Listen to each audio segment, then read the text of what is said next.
বন্ধুরা, আশা করি তোমরা খুব ভালো আছো। আমি ভালো নেই, কারণ প্রচুর হারে গরম পড়েছে।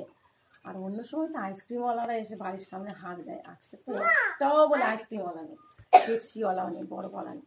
সেই জন্য আজকে আমার মেয়ে পেপসি বানাচ্ছে বাড়িতে। কি করে বানাচ্ছে তোমাদের দেখাচ্ছি, চলো। চুপি চুপি ঘরেতে বানাচ্ছে।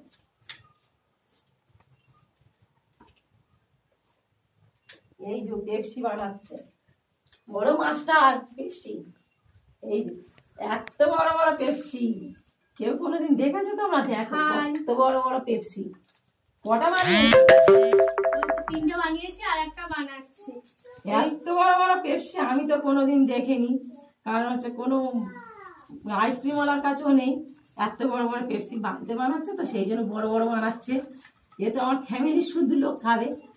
তাহলে 3টে করেছে, আরো বোধহয় করছে। হ্যাঁ, কি কি দিয়ে বানালি পেপসিটা? রসনা দিয়েছি আর হচ্ছে কি চিনি দিয়েছি আর জল দিয়ে বানিয়েছি পেপসিটা। এবার ফ্রিজে রাখবি, তাই তো? হ্যাঁ, এইটা খেলে ভালো হবে তো?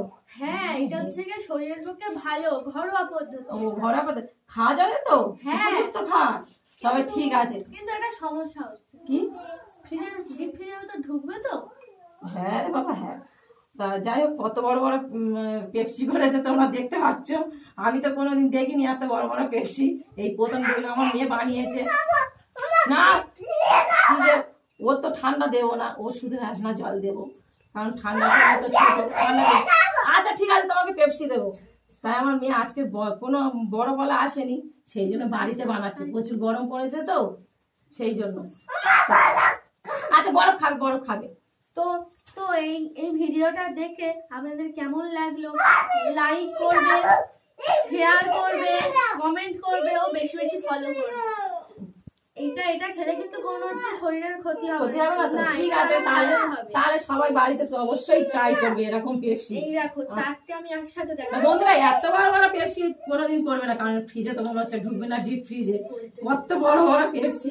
এবার ওটা মাঝখান থেকে কেটে ঢোকাতে হবে, তাই সব এবার জল পড়ে যাবে। যেসব পেপসি হয়ে যাবে, বরফ জমে, সেই সব কিন্তু কেটে খাওয়া যাবে। হ্যাঁ, মাঝখান থেকে কেটে খাওয়া। হ্যাঁ, ঠিক আছে, তবে বাড়িতে তোমরা অবশ্যই ট্রাই করো। টাটা।